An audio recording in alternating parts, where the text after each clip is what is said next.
Today, I'm going to go ahead and take this piece of BAMX or bamboo plywood that we're going to create 3 new 2-player custom games that are guaranteed to be hot sellers at your holiday markets. I'm going to show you how I designed them. We're going to get them on the CNC, cut them out, finish them, and show you how you can package them up at your holiday craft fairs this year.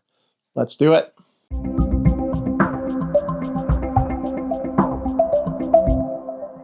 All right, so let's talk about design. Now, my very first prototype of a aggravation board or fast track game was this guy right here. Now, what I used for it was golf pegs for the pieces, and I engraved everything and painted it, and it looks nice and all.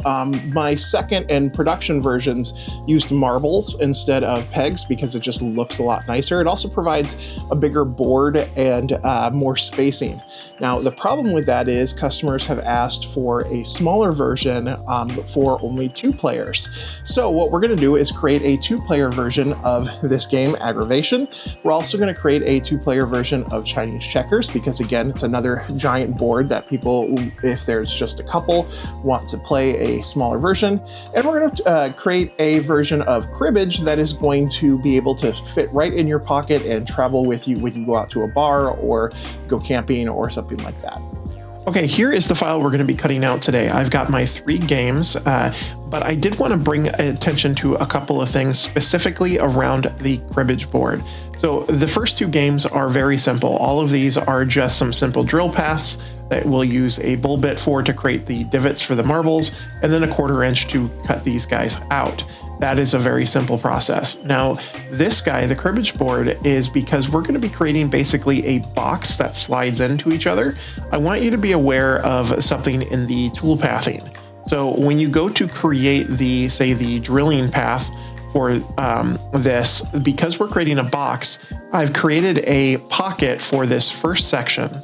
So this top section on this inside area is going to be a start. We're going to start by creating a pocket of 0.2 inches down. The reason why we're doing this is we're creating that inset for this other piece to fit into. So you need to be aware then for all of these inside pieces that you're cutting, you need to set your start depth to that same. So for example, for my cribbage pieces, I have this area set as a drill path, but I've created a separate drill path for these guys. And if you look up at my start depth, it says 0.2 and my cut depth is 0.4. So you need to be aware of this top section. You'll need to set the cut depth for this. All right, let's go out to the CNC and get these cut out. One of the reasons why I really like BAMX is that it comes ready to go for your CNC. So you don't need to do any extra sanding or planing to get it on the CNC for the first time. So I went ahead and put some double-sided tape in and then clamped it down and ran my file. I'm using the lightning drill bit from IDC Woodcraft to start, and then I switch bits over to the Downtown Jenny 1/4 inch bit. From there, I'll run the rest of the file, doing all of the pockets and then the cutouts for this file. Down in the video description, I do have links to this material and the bits that I used for this file. They're affiliate links with discount codes. So if you're interested in doing this project or just want to pick up the material or the bits for your own projects, go down to the video description and click on the affiliate link and use the code to get yourself a discount. Do you have a CNC or are starting to get going or interested in getting a CNC? If so, I get a lot of questions around how did I learn my CNC? How did I get started in Vectric and so on? Well, first of all, I recommend you check out Vectric's website. They have a lot of amazing tutorials and free projects on there. It's a great place to get started. Second, how I got started was learning from other online sources like YouTube University. Andy Bird Builds was the channel that I learned from and is an amazing place and resource for you to get going on your CNC. In fact, Andy has released a new Kickstart program called the CNC Kickstart. This program is going to run you through some early projects, how to get going on your CNC. It's going to be an amazing resource to learn everything about it, how to design, how to cut these projects, what does an upcut bit mean, what does a downcut bit mean, and so on. They are amazing courses, and Andy really is a truly gifted teacher. I highly recommend this course. I have a link down in the description for this course. It is amazing. I really recommend if you're getting started in CNC or you're frustrated and you don't know how to continue to grow your skills, this is the course for you. Check it out. Okay, the CNC has finished, and now it's time to go ahead and pop these off the CNC. And then all I have to do is pop them out of the material, because they're just in tabs. So I'll just pop them out once I remove the tape and do some sanding. So I guess that means it's the time for this week's Sanding Thoughts with Duffy Woodcraft. Marbles have a deep history going all the way back to ancient civilizations such as the ancient Egyptians, Greeks, and Romans. Some small stones, nuts, and clay beads were found in tombs and pyramids all the way back to 2500 BC, showing their long standard use. The shift to glass started in the mid-19th century when the invention of a German glassblower's special scissors to cut molten glass, making glass marbles affordable and popular. Mass production started in the late 1890s in Germany, marking the beginning of the modern marble industry. Today, the marbles are featured in the Toy Hall of Fame, have inspired countless professional competitions, and were once so valuable that losing your marbles was a real concern. If you're interested in making this project for yourself, the digital files for this project are going to be available on duffywoodcraft.com and on etsy.com/duffywoodcraft. If you're interested in supporting me in another way, I also have launched my own Patreon. Patreon.com/duffywoodcraft is my new Patreon. It's been up for about a month now.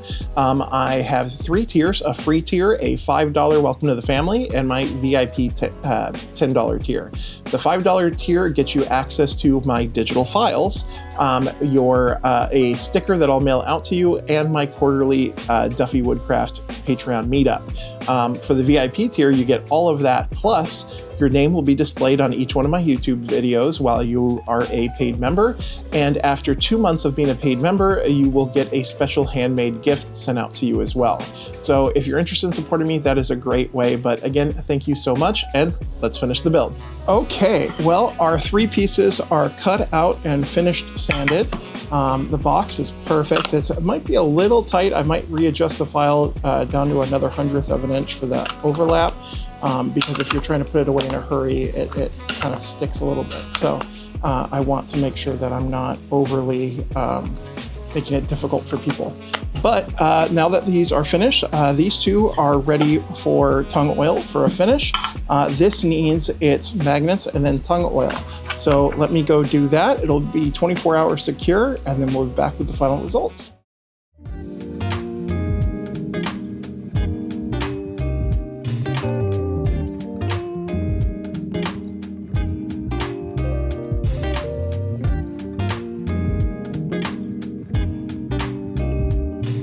We now have our 3 game boxes all done. Let's talk about how we're gonna sell them and what we're gonna sell them for, plus the cost.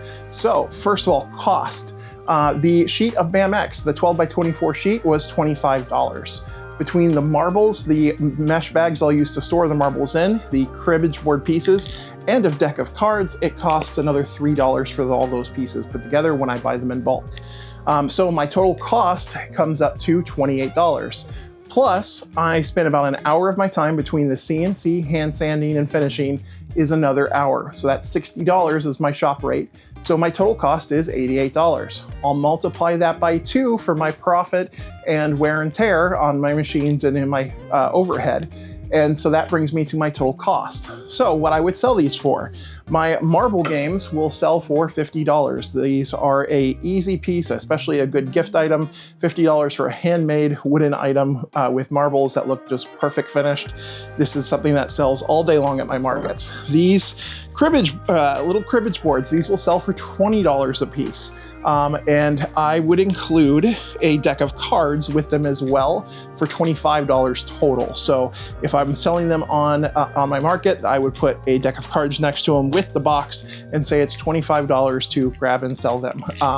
If you don't want to do a deal with deck of cards, I would just sell them for $20. They're good as is, but the 25 people will gravitate to be able to grab the entire game, and now they can go sit down and play at a market or an event that they're at. So thank you guys so much for coming along on this ride, and until I see you next time, bye-bye.